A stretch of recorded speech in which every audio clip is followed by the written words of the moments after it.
CBI जांच क्या करेगी? ये तो नॉर्मल यहाँ रहने वाला बच्चा ही आपको बता देगा कि क्या इश्यूज हैं। ब्रोकर्स अकेले में ले जाते हैं, इनअप्रोप्रिएट वर्ड्स बोलते हैं, इनअप्रोप्रिएटली टच करते हैं। ब्रोकर्स के संग ये बहुत प्रॉब्लम रहता है, खास करके गर्ल्स को ये बहुत ज़्यादा सहना पड़ता है। ये जो घटना है दिल्ली एडमिनिस्ट्रेशन और दिल्ली गवर्नमेंट की बहुत बड़ी नाकामयाबी का सबूत है। एक तरीके से मतलब एक बच्चों पे एक अत्याचार है ये। इतनी फीस कहाँ से वो अफोर्ड करेंगे, कैसे करेंगे?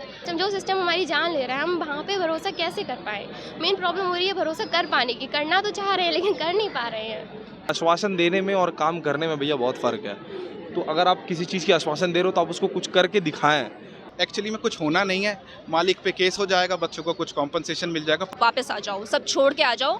अगर हमारा बच्चा बचा रहेगा तो सब रहेगा। कहने के लिए इंडिया डेमोक्रेसी है लेकिन सबकी आवाज़ नहीं सुनी जाती है यहाँ पे। तो वोट बैंक ना होने के कारण जो है हमें कोई पूछने वाला है नहीं यहाँ पे। हमारा हाल प्रवासी मजदूरों के जैसा है यहाँ पे। ऐसी कोई बिल्डिंग है ही नहीं जिसको एनओसी मिली हो यहाँ पे। हम पहली बात तो सीबीआई पर भी ट्रस्ट नहीं कर सकते। रोज कोई ना कोई आ रहा है, अपने अपने व्यूज़ दे रहा है, कुछ ना कुछ बोल रहा है, लेकिन हमें रिटर्न में कुछ भी नहीं मिल रहा है कि हमारे लिए ये होगा। पनोरमा ग्रुप, जो सोचता है वो करता है। नमस्कार, आप देख रहे हैं न्यूज हाट। मैं हेमंत कुमार। अभी हम दिल्ली के ओल्ड राजेंद्र नगर में हैं। यहाँ 3 छात्रों की डूबने से मौत हुई थी। उसके बाद लगातार छात्र प्रदर्शन कर रहे हैं। छात्रों की मांग है कि छात्रों को न्याय मिले। इसको लेकर कई छात्रों से हमने बात की। जी, मेरा नाम लवकेश है। ये बताओ, हाईकोर्ट में जांच के आदेश दिए सीबीआई को, क्या करेंगे? आप पहले क्या करते हो पहले बता। क्या? आप पहले क्या करते हो बता। जी, मैं मित्राज आईएएस पे कंटेंट क्रिएट करता हूँ और यहाँ पे बच्चों की काउंसलिंग भी करता हूँ। जिस तरीके से घटना हुई एक सप्ताह पहले, आज हाईकोर्ट ने सीबीआई जांच के आदेश दिए, क्या कहेंगे? जी, सीबीआई जांच की तो इसमें एक्चुअली में ऐसी कोई बात ही नहीं है। सीबीआई जांच क्या करेगी? ये तो नॉर्मल यहाँ रहने वाला बच्चा ही आपको बता देगा कि क्या इश्यूज हैं। तो इसमें सीबीआई जांच में एक्चुअली में कुछ होना नहीं है, मालिक पे केस हो जाएगा, बच्चों को कुछ कॉम्पनसेशन मिल जाएगा। पर जो इश्यूज यहाँ पर है, क्या है? बच्चे जैसे सुसाइड से डेथ्स हो रही हैं। एक डाटा मैं आपको बताना चाहूँगा कि फार्मर सुसाइड देश में 10,000 है एक साल में, और स्टूडेंट का 13,000 है। तो स्टूडेंट का जो सुसाइड रेशियो है वो एक्चुअली में ज़्यादा है। यहाँ पे हर साल 2-3 बच्चे मरते हैं। मुखर्जी नगर में नंबर डबल है, कोटा में तो इसका 10 गुना है। और उस बारे में सर कोई बात नहीं। तो इसको लेकर क्या कहेंगे जो ये सीबीआई जांच करने वाली है और कई अधिकारी उस पर जो है कार्य करने वाले हैं, कई के मालिक हैं, जो बिल्डर हैं उसके। नहीं सर, अगर आज इस राउस में पानी भरा है और लोगों की डेथ हुई है, ये दुर्घटनापूर्व है। लेकिन ये तो किसी भी बिल्डिंग में हो सकता है जिसमें बेसमेंट है। जिनके लाइब्रेरी वाले थोड़े से समझदार थे, उन्होंने बच्चों को पहले निकाल दिया। तो ये तो बस एक को फंसाने वाली बात है। पूरा इंफ्रास्ट्रक्चर इंप्रूव होना चाहिए। कई अधिकारी बोल रहे हैं कि इस बिल्डिंग के जो बेसमेंट थे उसकी एनओसी नहीं मिली थी। इसका सर, ऐसी कोई बिल्डिंग है ही नहीं जिसको एनओसी मिली हो यहाँ पे, ना फायर से ना किसी डिपार्टमेंट से। किसी बिल्डिंग को मिली ही नहीं। और 2-2 लेवल तक बना रखा है, और लगभग हर बिल्डिंग ने बना रखा है। ऐसे इनका कोई राउस को बोल के इनको परेशान करना ऐसे वाली बात नहीं, सबका ऐसा ही है। मेरा नाम प्रतीक्षा यादव है। मैं लखनऊ की रहने वाली हूँ। ये बताओ, हाईकोर्ट ने जांच के आदेश दिए सीबीआई को, क्या लगता है न्याय मिल पाएगा छात्रों को जो घटना हुई थी? सर, हम चाहते हैं कि हमारी डिमांड्स पूरी की जाएं, और जैसे कि आपने देखा कि हाईकोर्ट से जो ये ऑर्डर आया है सीबीआई का, तो I think government will do justice to this. But sir, ये जो घटना है दिल्ली एडमिनिस्ट्रेशन और दिल्ली गवर्नमेंट की बहुत बड़ी नाकामयाबी का सबूत है। और जो भी ये सारी चीज़ें हो रही हैं, ये एक प्रॉब्लम नहीं है सर, ये इंटरकनेक्टेड प्रॉब्लम्स हैं। आज आप देख रहे हैं कि बेसमेंट में पानी भर गया, लेकिन ये एक लाइब्रेरी नहीं है ओआरएन में जो बेसमेंट में रही है। ऐसी काफ़ी सारी लाइब्रेरीज़ हैं ओआरएन में, और एक इशू नहीं है सर। आप रेंट ले लीजिए, ब्रोकरेज ले लीजिए, और या कोचिंग्स के फ़ीस देख लीजिए, तो बहुत सारी प्रॉब्लम्स हैं। आई थिंक एक एक करके गवर्नमेंट को ये सब एड्रेस करना चाहिए। कोचिंग लाइब्रेरी की क्या फ़ी बढ़ गई है? पहले बेसमेंट में लाइब्रेरी। सर, अभी तो आप देख रहे हैं इंक्रोचमेंट पे काम चल रहा है। लोगों ने आवाज़ उठाई है, उसका थोड़ा बहुत रिज़ल्ट हमें देखने को मिल रहा है।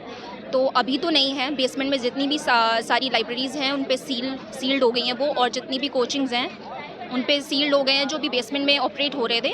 आपने कहा रूम रेंट और ब्रोकरेज में दिक्कत है, क्या दिक्कत होती है? क्या रूम खोजने में दिक्कत होती है या ब्रोकरेज चार्जेस ज़्यादा? या सर, रूम खोजने में तो कोई दिक्कत नहीं होगी, क्योंकि आफ्टर ऑल यहाँ पे सब आपको नोटिस कर लेते हैं कि आप बैग लेके आए हैं और यहाँ पे एडमिशन लेने आए हैं, तो दिक्कत तो नहीं होगी आपको ढूंढने में, वो खुद ले जाएंगे। बट सर फीस इतना, रेंट चार्ज इतना हाई है सर, 20 to 25,000 यहाँ मिनिमम।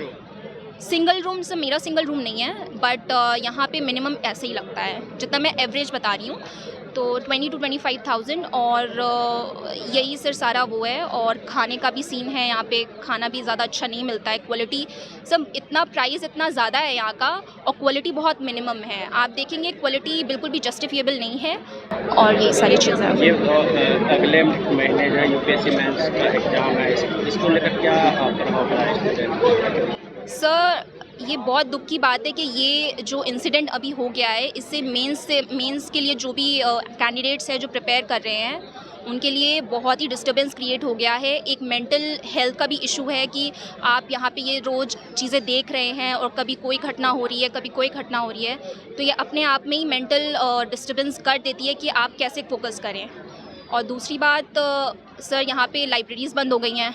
कुछ बच्चे सिर्फ लाइब्रेरीज़ पे ही डिपेंडेंट थे कि जिनका खाना पीना सोना सब लाइब्रेरी में ही हो रहा था, आज लाइब्रेरी बेसमेंट में बंद हो गई हैं, तो उन लोगों के लिए बहुत दिक्कत है। और आई थिंक ये बहुत कंपटीशन में असर डालेगा, क्योंकि इस बार जिसने मेंस दिया है या जो मेंस देने वाले हैं, उनके लिए बहुत ही दिक्कत की बात है ये।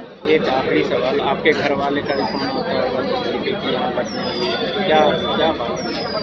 एज अ गर्ल पेरेंट्स बहुत वरिड रहते हैं। उन्होंने तो जैसे ही ये इस इंसिडेंट के बारे में सुना है, तो उन्होंने यही कहा है कि आप वापस आ जाओ, सब छोड़ के आ जाओ, अगर हमारा बच्चा रहेगा तो सब रहेगा। और ऐसा मेरा ही नहीं, मेरे पीजी में जितनी भी लड़कियां हैं, मेरे फ्रेंड्स हैं, उनका सबका यही हाल है। और यहाँ के और भी लोग जैसे टीचर्स हैं, फैकल्टी है, वो इंस्पायर करती है लोगों को कि आप यहाँ का एक्सपोजर लीजिए।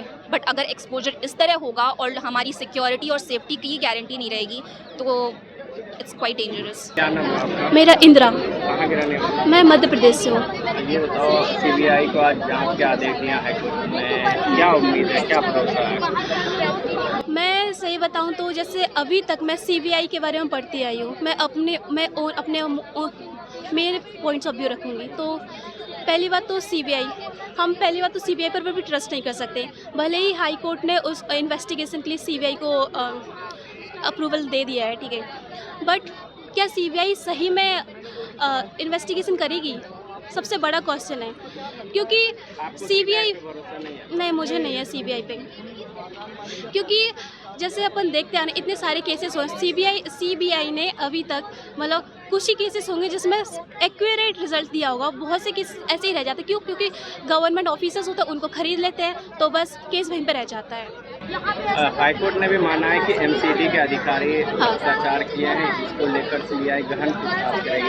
एमसीडी के अधिकारी जो भी कोचिंग इंस्टीट्यूट के अधिकारी हैं, उसको लेकर एमसीडी की जो भी अभी इतना सारा करप्शन मतलब किया है, दिल्ली जैसे अपन देखें, दिल्ली कहीं पे भी कोई डेवलपमेंट है सही तरीके से, उसकी जांच पड़ताल अच्छे से करें, फिर जो रिजल्ट आएगा उसको छुपाने की जगह पूरा का पूरा मतलब जो इन्वेस्टिगेशन उसको रिलीज़ करें।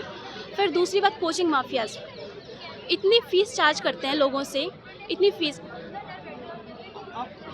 चार्ज करते हैं, तो एक तरीके से मतलब एक बच्चों पे एक अत्याचार है ये। इतनी फ़ीस कहाँ से वो अफोर्ड करेंगे, कैसे करेंगे?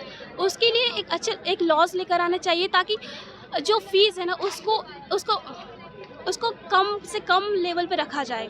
एक आखिरी सवाल, अगले मंथ यूपीएससी मेंस का एग्जाम होने में, इसको लेकर क्या फर्क पड़ेगा? यूपीएससी में एक तो लाइब्रेरीज बंद हो चुकी हैं, बेसमेंट में लाइब्रेरी सील हो चुकी हैं, अब first floor second floor 4 to 5 की रेंट है। बच्चे लाइब्रेरीज जाते थे, सोचते हैं कि रूम पर रहेंगे तो डिप्रेशन का शिकार हो सकते हैं, तो हम लाइब्रेरी जाते हैं, वहाँ पर कम्युनिटी मिलेगी, इंटरेक्शन कर सकते हैं, पढ़ाई भी होगी साथ में। पर अब लाइब्रेरी से सील हो गई हैं और फिर फर्स्ट फ्लोर सेकंड फ्लोर पर जाएंगे तो रेंट इतना है, तो बच्चे कैसे अफोर्ड करेंगे? साथ में आधे बच्चे तो इसी टेंशन में कि हम लाइब्रेरीज कैसे जाएंगे। जो बच्चे किसी के जो मेंस निकला है, कुछ ऐसी फैमिली से बिलोंग करते हैं जो बड़ी मुश्किल से आए हैं, अब वो लोग लाइब्रेरी ज्वाइन करके तो रखे हैं, बट अब कहाँ जाएंगे? बेसमेंट में लाइब्रेरी थी वो तो। जांच के आदेश दिए, क्या कहेंगे? मैं आज तो यहाँ पर अभी आई हूँ, तो इससे पहले जो भी हुआ उसके बारे में मुझे इतनी नॉलेज नहीं है अभी। I am not aware about. मैं यहाँ पे दिल्ली में लास्ट 1 ईयर से हूँ और मैं प्रोटेस्ट में भी 3-4 दिन से रेगुलर आ रही हूँ। तो यहाँ पर लोग रोज़ कोई ना कोई आ रहा है, अपने अपने व्यूज़ दे रहा है, कुछ ना कुछ बोल रहा है, लेकिन हमें रिटर्न में कुछ भी नहीं मिल रहा है कि हमारे लिए ये होगा। डीसीपी सर आए, उन्होंने बहुत कुछ बोला, लेकिन हमें रिटर्न में कुछ भी नहीं मिला। तो हमें भी रिटर्न में चाहिए, क्योंकि जब हम लोग डिमांड कर रहे थे, रिटर्न में चाहिए कि इन्वेस्टिगेशन होगा, एमसीडी के ऊपर एक्शन होगा, एमसीडी के अगेंस्ट। हमें ये सब रिटर्न में चाहिए। कब तक होगा? तो 1 महीने बाद जो है यूपीएससी मेंस के एग्जाम है, इसको लेकर क्या आप लोगों के ऊपर प्रभाव पड़ा? मेरा तो अभी अटेम्प्ट नहीं है, लेकिन जिन बच्चों को, जो बच्चे मेंस दे रहे हैं, वो भी यहाँ पर आ रहे हैं लगातार इतने दिनों से। मेन प्रॉब्लम है लाइब्रेरी की, क्योंकि अब लाइब्रेरी बेसमेंट की बंद कर दी गई है, और जो टॉप फ्लोर पे लाइब्रेरीज होती हैं, ऊपर मतलब फर्स्ट फ्लोर, सेकंड फ्लोर, उनके देखो फीस बढ़ गए हैं। मेन प्रॉब्लम, पहले हम लोगों को 2000-3000 देना पड़ता था, अब वो 4000 तक। नहीं, बेसमेंट का तो 1500-1200 तक रहता था, लेकिन जो फर्स्ट फ्लोर पे होते थे वो 2000-3000 और उसके ऊपर 3000-4000 ऐसे फीस जाते थे। जितना ऊपर उतना ज़्यादा फीस। अब वो लोग एकदम से, उन लोगों ने फीस राइज कर दिया है। तो सबसे पहले तो वो होना चाहिए कि फीस वो लोग ना बढ़ाएं, ताकि जो बच्चे मेंस लिख रहे हैं, ऑफकोर्स रूम पे नहीं पढ़ पाते हैं, एक रूम में रह रहे होते हैं 2 बच्चे शेयरिंग में, ऊपर से इतना रेंट वो तब भी दे रहे होते हैं। मेरा रेंट है 9000। तो यहाँ रूम कैसे मिलता है ब्रोकर के थ्रू? ब्रोकर पहले तो हमें आना पड़ता है, ब्रोकर को ढूंढना, मतलब पहले तो सबसे पहले आते ही हमें ब्रोकर ले लेते हैं, ब्रोकर ढूंढ लेते हैं। आते हैं रूम दिखाने के लिए, वो पहले तो कुछ ब्रोकर तो सिर्फ रूम दिखाने के लिए 200-300 रुपीज़ ले लेते हैं, कि अगर रूम नहीं पसंद में आ रहा है तो उनने इतना टाइम दिया तो उसके रुपए काट लेते हैं। और फिर जो ब्रोकर रूम दिलाते हैं, उन्हें 21 डेज़ का ब्रोकरेज देना पड़ता है, कुछ तो पूरे मंथ का ब्रोकरेज लेते हैं। और पटेल नगर इधर साइड तो फर्स्ट पूरे मंथ का लगता है, थोड़ा पीछे 15 डेज़ 21 डेज़ का लगता है। कई स्टूडेंट जो है सेट वाले ब्रोकर उसके बाद कुछ नहीं बताते हैं। पहली बात तो ब्रोकर ओनर से हमारा कोई कांटेक्ट नहीं करवाते हैं, सब कुछ ब्रोकर से हम लोग बात करते हैं, और ब्रोकर ही हमें बताते हैं कि यहाँ पे ये फैसिलिटीज़ मिलेंगी, और बाद में नहीं मिलती है तो ब्रोकर्स का कोई जिम्मेदारी, कोई रिस्पॉन्सिबिलिटी, कोई अकाउंटेबिलिटी नहीं रहती है। बाद में ब्रोकर कुछ नहीं करते कि अब आप जानो, आपका ओनर जा दे। पहले हम सब इतनी प्रॉमिस कर देंगे कि ये आपको मिल जाएगा, लेकिन बाद में कोई अकाउंटेबिलिटी नहीं लेते वो लोग अपने ऊपर। ब्रोकर्स का प्रॉब्लम ये है कि कुछ लड़कियां, मेरे संग ऐसा नहीं हुआ है, आई एम ब्लेस्ड, लेकिन मैंने सुना है और मेरे कुछ लोग जानने वाले, उनके संग ऐसा हुआ है कि ब्रोकर्स अकेले में ले जाते हैं, इनअप्रोप्रिएट वर्ड्स बोलते हैं, इनअप्रोप्रिएटली टच करते हैं। ब्रोकर्स के संग ये बहुत प्रॉब्लम रहता है, खास करके गर्ल्स को ये बहुत ज़्यादा सहना पड़ता है। अभी इतना बड़ा ट्रेजेडी हो गया है तो उसके ऊपर आवाज़ उठी, कहीं ना कहीं हम लोग अपनी सारी प्रॉब्लम यहाँ पे बता सकते हैं, क्योंकि इससे पहले हमारे पास कोई ऐसा कहने के लिए इंटर डेमोक्रेसी है, लेकिन सबकी आवाज़ नहीं सुनी जाती है यहाँ पे। तो लगता है सीबीआई पे भरोसा है, सही से जांच भरोसा कि कैसे करें हम लोग? जो सिस्टम हमारी जान ले रहा है, हम वहाँ पे भरोसा कैसे कर पाएँ? मेन प्रॉब्लम हो रही है भरोसा कर पाने की। करना तो चाह रहे हैं लेकिन कर नहीं पा रहे हैं। आयुष नाम है सर। ये बताओ, हाईकोर्ट ने सीबीआई जांच के आदेश दिए जी। हैं, जो 1 सप्ताह पहले जी। भैया ये काफ़ी प्रोग्रेसिव स्टेप है हाई कोर्ट के द्वारा, और मुझे लगता है इसकी वजह से यहाँ पे न्याय मिलेगा बच्चों को। सीबीआई जो कि एक हमारे देश की एक एपेक्स जिसको कहते हैं जांच की बॉडी है, तो कहीं ना कहीं एक उम्मीद सबको लगी रहती है, क्योंकि देखिए भैया इसमें ऑफिशियल्स की भी मिली भगत है, इसमें लोकल अथॉरिटीज़ है उनकी भी मिली भगत है, क्योंकि भैया ये इतना बड़ा घटना हो जाना सिर्फ और सिर्फ, मुझे नहीं लगता भैया कि सिर्फ और सिर्फ ये किसी कोचिंग इंस्टीट्यूट की ही गलती है। सिर्फ और सिर्फ कोचिंग इंस्टीट्यूट की गलती है, कोचिंग इंस्टीट्यूट की बिल्कुल गलती है उसमें। कोचिंग इंस्टीट्यूट ने जो किया उसके लिए उसको सज़ा मिलनी चाहिए, बिल्कुल ऑब्वियस सी बात है, और कोचिंग इंस्टीट्यूट कहीं ना कहीं केस की पार्टी है।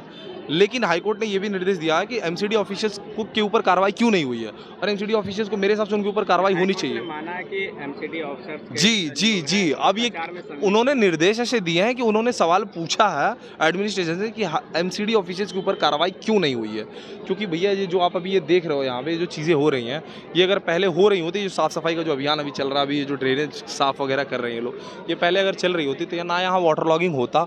अगर टाइम टू टाइम अगर ये चीज़ें ये लोग करें तो ना ही आगे वाटर लॉगिंग होगा और ना ही ये घटना हुई होती है। तो इसके लिए कहीं ना कहीं लोकल एडमिनिस्ट्रेशन से लगाए, एमसीडी ऑफिशियल से लगाए, दिल्ली गवर्नमेंट हो गया, फिर सेंट्रल हो गया, कोई भी हो गया, सब पूरा सिस्टम जिम्मेदार है। और कहीं ना कहीं इसमें सीबीआई जांच से हमें कहीं ना कहीं उम्मीद है, न्याय की उम्मीद है, इससे जो है सच बाहर आएगा और जो भी इसके लिए दोषी हैं उनको कड़ी से कड़ी सज़ा मिलनी चाहिए, बस यही मांग है हमारी। अब लगता है कि आप लोग जो है धरना स्थल से जो है अपने कोचिंग की तरफ जाएंगे, क्योंकि अगले कुछ माह में जो है यूपीएससी का जो है मेंस एग्ज़ाम होने वाला है। बिल्कुल बिल्कुल बिल्कुल, ये जैसा मेंस का एग्ज़ाम रहने वाला, तो मेंस के मेरे हिसाब से जो मेंस की तैयारी कर रहे हैं बच्चे, उसमें हाँ कुछ बच्चे यहाँ पे हैं, बाकी मेंस की तैयारी बच्चे कर रहे हैं। और रही बात अन्य एग्ज़ाम्स की, तो भैया देखिए यहाँ पे बच्चों का टाइम तो वेस्ट हो ही रहा है, ये तो सच्चाई है। ये हो किसकी वजह से रहा है? ये भैया जो एडमिनिस्ट्रेशन है, ये जो भी अथॉरिटीज़ है जिनके पास ये डेलीगेशन लेके जा रहे हैं, जहाँ से संतुष्ट होकर नहीं आ पा रहा है। प्रॉब्लम ये है, यहाँ पे कोई भी आ रहा ओरली अपने मुंह से कुछ भी कह रहा है। आश्वासन देने में और काम करने में भैया बहुत फ़र्क है। तो अगर आप किसी चीज़ की आश्वासन दे रहे हो तो आप उसको कुछ करके दिखाएं, या तो आप रिटर्न में कुछ दें इनको बच्चों को। आज ये जो भीड़ आप देख रहे हो भैया, ये भरोसा ना होने के कारणवश ही है। अगर बच्चों को अगर ये आश्वासन दे दिया जाए क्लियर कट रिटर्न में, या फिर कुछ चीज़ें जो है ग्राउंड में इम्प्लीमेंटेशन स्टार्ट हो जाए, तो बच्चे अपने अपने काम पे लौट जाएंगे। बच्चों की पढ़ाई छूट रही है। मैं खुद यहीं का रहने वाला हूँ, मेरा भी पढ़ाई छूट रहा है। ऑब्वियस सी बात है, बच्चे यहाँ संघर्ष कर रहे हैं तो मैं भी आ ही रहा हूँ देखने के लिए क्या हो रहा है क्या नहीं हो रहा। तो घाटा तो सबका है इसमें, ये तो जाहिर सी बात है। बस ये है कि अब ये लोग अपने तरफ से कुछ करें तो बच्चे अपने अपने काम वापस पढ़ाई पे लौट सकें। जब से घटना हुई आपके ऊपर क्या प्रभाव पड़ा? भैया देखिए, सबसे पहला प्रभाव तो भैया मेरे घर वालों के ऊपर पड़ा है, जो मुझे यहाँ रख कर गए हैं। मेरे घर वालों के ऊपर सबसे पहला प्रभाव पड़ा। उनका कहना ये है कि बारिश है तो देख के निकलो, सबसे पहला चीज़। पटेल नगर का जो हादसा हुआ था इलेक्ट्रोक्यूशन का, बच्चा जो था बेचारा जो भी था वो उसकी डेथ हो गई थी इलेक्ट्रोक्यूशन की वजह से। तो और रूम वगैरह का है तो सबसे पहला ये भी है कि, और कोचिंग्स वगैरह तो बंद ही है, मैं भी किसी कोचिंग का ही हिस्सा हूँ। तो पढ़ाई में हमारा एक मेंटल का जो वो रहता है कि मतलब मन में कि भाई एक डर टाइप का तो लगा ही रहता है कि भाई साहब पानी है यहाँ का। जैसा पूरे दिल्ली से आप न्यूज़ देख रहे हो, करोल बाग में भी एक बच्ची की लाइब्रेरी में उसको शॉक लग गया, उसका हाफ बॉडी पूरा पैरालाइज हो गया, और बिल्डिंग्स वगैरह यहाँ गिरी रहे हैं। घटना के पहले ये हुई थी? नहीं, ये उसके बाद हुई है। उसके बाद? हाँ सर, उसके बाद हुई है। अभी ये एक दिन कल या परसों की बात है ये। यूपी में वो भर्ती है किसी हॉस्पिटल में? हाँ शायद, ये इसका मुझे आइडिया नहीं है, बस मैंने न्यूज़ पे देखा था क्योंकि हमारा एक टेलीग्राम चैनल है, उस पर मैंने देखा था। तो इन सब चीज़ों का तो प्रभाव, मतलब सेफ्टी को लेके तो डर रहता ही रहता है भैया। बाकी हमारे घर से भी थोड़ा एक प्रेशर रहता है। घर वाले मतलब जो पहले 2 कॉल आते थे तो अब 4-5 कॉल आते हैं पूछने के लिए, बच्चा कैसा है, क्या कर रहा है, क्या नहीं कर रहा, सेफ़ है कि नहीं है। ऑब्वियस सी बात है, पूरा नेशनल मीडिया देख रहा है यहाँ पे किस तरीके से। यहाँ पे दिक्कत ये है भैया कि हम लोग यहाँ के वोटर बैंक तो नहीं है, तो वोट बैंक ना होने के कारण जो है हमें कोई पूछने वाला है नहीं यहाँ पे। हमारा हाल प्रवासी मजदूरों के जैसा है यहाँ पे, ये सच्चाई है, ये सबको पता है। कोई भी नेता आएगा तो वो लैंडलॉर्ड्स हो गए, लैंडलॉर्ड से जो प्रताड़ित हो रहे हैं बच्चे, और जो ब्रोकरों से जो, बिल्कुल बिल्कुल सर, बिल्कुल। मैं गोरखपुर का रहने वाला हूँ सर। हाँ, यहाँ पे मैं वारन में रह रहा हूँ।